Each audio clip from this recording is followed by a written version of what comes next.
Lord be with you. And with your spirit. A reading from the Holy Gospel according to Luke.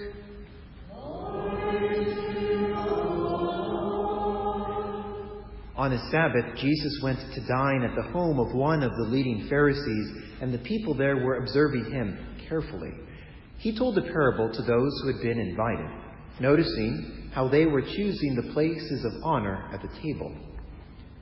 When you are invited by someone to a wedding banquet, do not recline at table in the place of honor.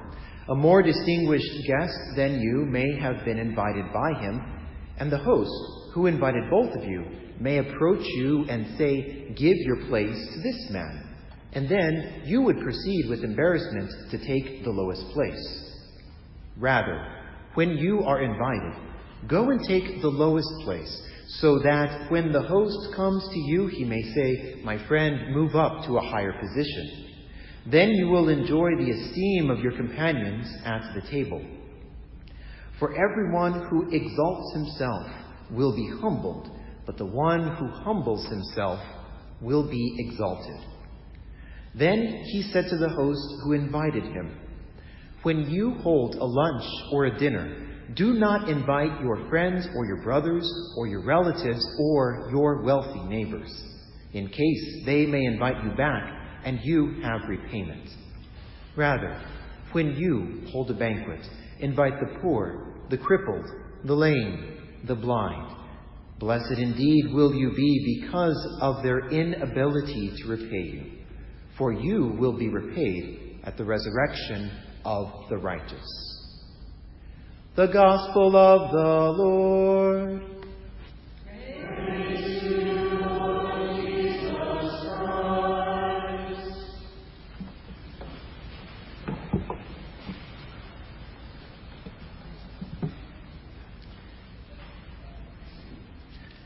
Did the parable that we just heard in the Gospel seem a little strange to you? Now, if you're like myself, you were raised Catholic, and sort of anything that's read from the lectionary we sort of glaze over because we've heard it a million times since we were in our mother's arms being brought to Mass. But it seems a bit odd. It seems a bit out of place. Jesus tells us to not take the highest place at wedding banquets because we'll be embarrassed when we're asked to move lower. He tells us to take the lowest place for the purpose of us moving higher. And then we will enjoy the esteem of everyone at the table. Now, this seems strange because isn't Jesus a sort of social and religious revolutionary in one way? He's often seen throughout the Gospels critiquing unjust social situations. But here, he seems to be reinforcing ideas of honor and of shame. And he understands that.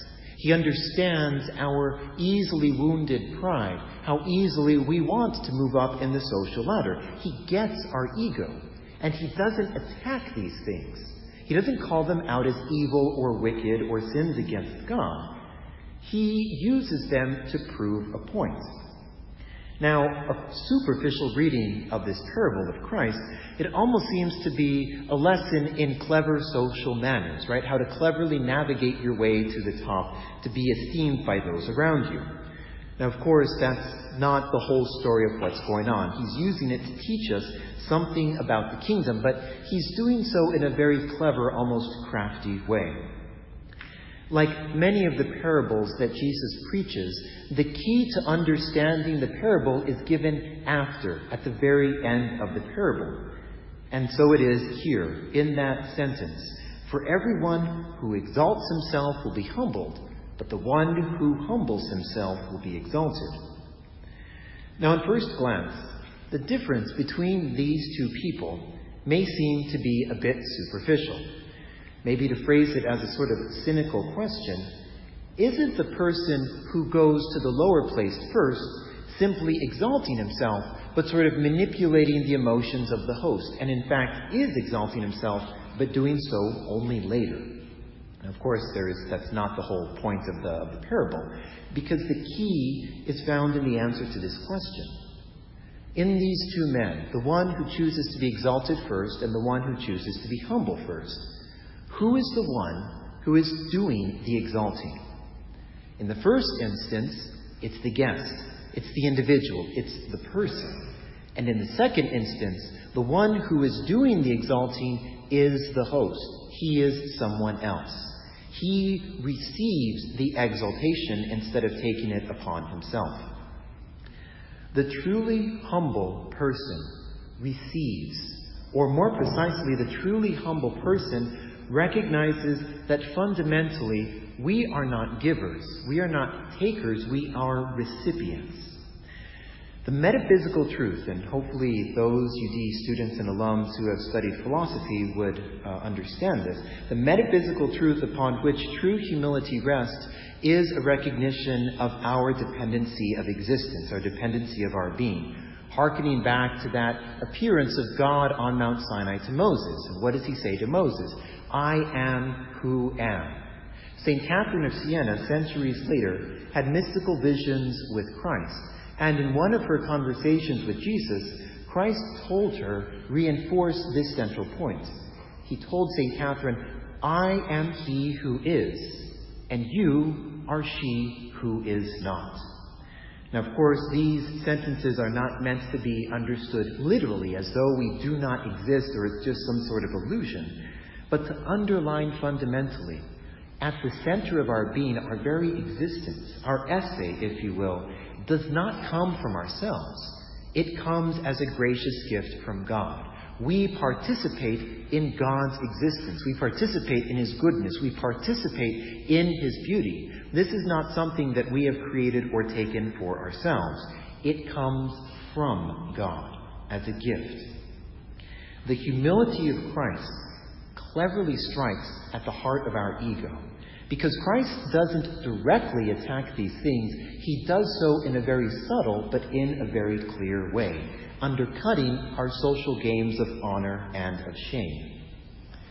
Now, there is an artist who is a cartoonist that I follow on Instagram. His name is Nathan Pyle, and some of you may follow his cartoons. The name of his cartoon strip is called Strange Planet, and he's known for drawing aliens doing sort of everyday, normal, human-like things, but instead of speaking the normal way that we do, they speak, but they speak using large or unnecessary words. And a couple of days ago, he published this comic on his Instagram account. There are two aliens that are resting together on a couch. And the first one says to the second one, we should return objects to their receptacles. And his friend says, perhaps, but consider, the structure that we are in is a container. Thus, all objects, and the first friend finishes his sentence, are in a container. The second friend says, you just imagined outside the container, pointing to his head, the head being a sort of container. And the first friend says, whoa, sort of having his mind blown, well, sitting in the container. And the second friend says, precisely. What is the context of Jesus' parable? The whole context of this ascending and descending the social ladder of esteem and embarrassment is very deliberate.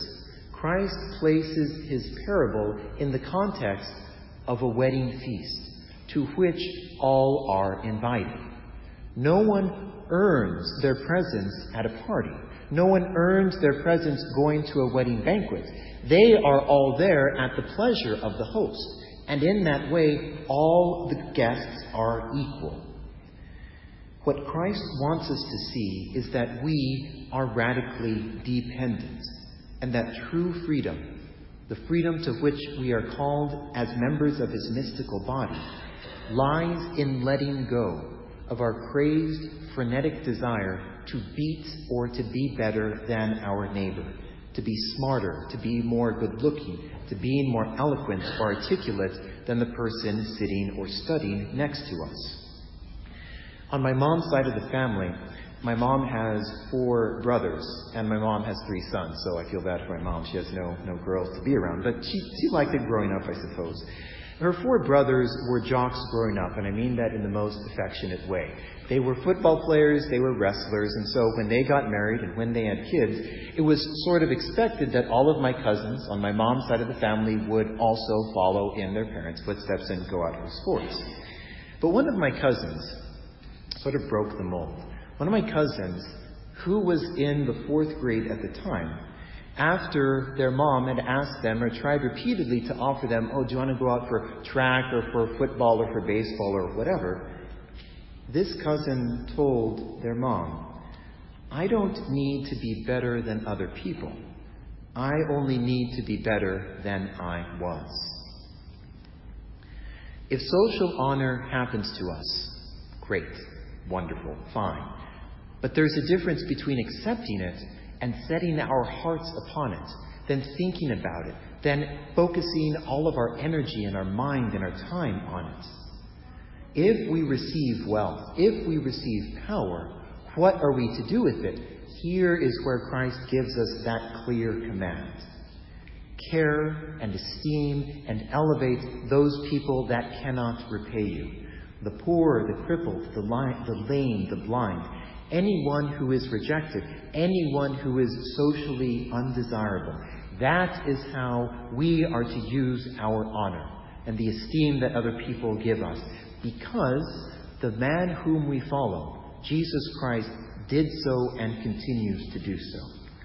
As we prepare to come forward to receive Christ's divine gift of his body and his blood, may we imitate Christ, recognize all that we have received, and we are meant to share.